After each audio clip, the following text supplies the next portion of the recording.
Tu sais ce qu'il y a de pire que le bruit d'une sirène?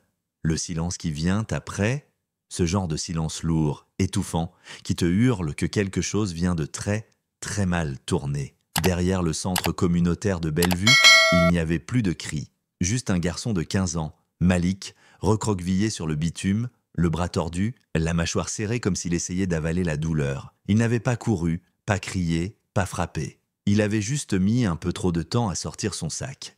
Et pour l'agent Lemoine, c'était assez. Elle l'a plaqué au sol comme s'il était un danger public. Pas d'avertissement, pas de sommation, juste un môme à la peau foncée dans un quartier blanc, au mauvais endroit, au mauvais moment. Et les deux autres flics, ils ont regardé, en silence. Ils ont laissé faire. Mais Malik avait eu le temps d'envoyer un message. 3 mots, aucun point. C'est encore arrivé. À l'autre bout de la ville, son père, Ismaël, a lu ça et a bougé direct. Pas de colère explosive, pas de cris, juste cette lucidité froide, celle qu'il a apprise sur le terrain. Parce que Ismaël, c'est pas juste un père, c'est un ancien analyste militaire, maintenant consultant juridique en usage de la force. Et ouais, il connaît les règles, et ceux qui les contournent. Quand il est arrivé, l'ambulance s'était déjà barrée. Mais les flics étaient là, à rire, café en main.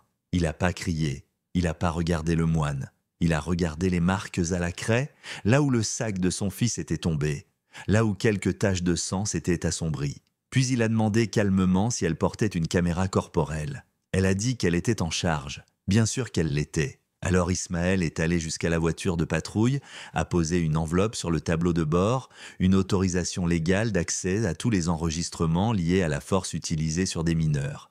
Signée par 3 juristes. Il n'a rien ajouté. Il est juste entré dans le centre. Une employée, Myriam, l'attendait, tremblante. Elle avait tout vu. Elle avait essayé de parler. Le moine l'avait menacée d'arrestation.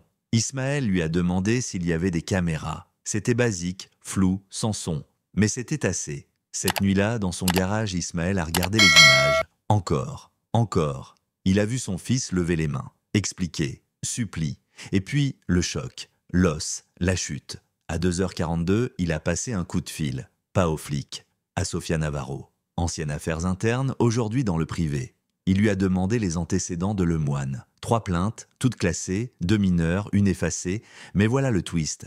Il n'a rien posté, il n'a pas crié, il a appuyé là où ça fait mal, le silence. Le lendemain, Lemoine trouve sa caméra de sécurité qui clignote rouge, alors qu'elle n'en avait pas. Sa voiture ne démarre plus.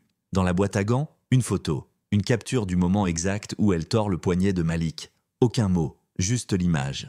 Et pendant qu'elle perd des pieds, Ismaël allait voir son fils. Malik avait mal, mais pas brisé. Il avait ce regard, tu sais, celui qui dit « Tu ne m'auras pas ». Ismaël lui tend une clé USB. « Tu veux publier la vidéo ?»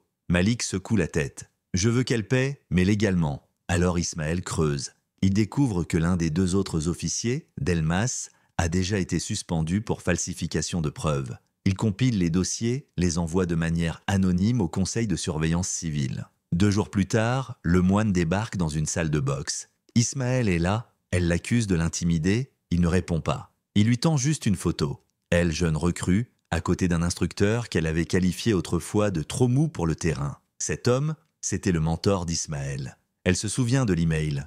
Et maintenant, Ismaël a la version imprimée. Encore une fois, aucun mot, il sort. Et elle commence à s'effondrer. Son collègue Delmas demande un congé. Les fuites commencent. Les médias reçoivent un dossier. Chronologie des gestes de Lemoine, minute par minute. Aucune opinion, juste des faits. Au conseil municipal, son nom revient 5 fois. À la 5e, même le maire baisse les yeux. Ismaël, assis au fond, se lève et s'en va, sans un mot. Ce soir-là, Lemoine rentre chez elle, téléphone dans la main. Une photo s'affiche. Malik, souriant, en kimono, ceinture noire, plaque derrière lui. Ne confonds pas silence et soumission. Alors dis-moi, était-ce de la vengeance ou un rappel que parfois la justice ne crie pas? Elle observe et elle frappe, au bon moment. Dis-nous ce que tu en penses. Ismaël a-t-il eu raison de rester silencieux ou aurait-il dû aller jusqu'au bout? Partage ton avis sur ce qu'est, pour toi, la vraie justice.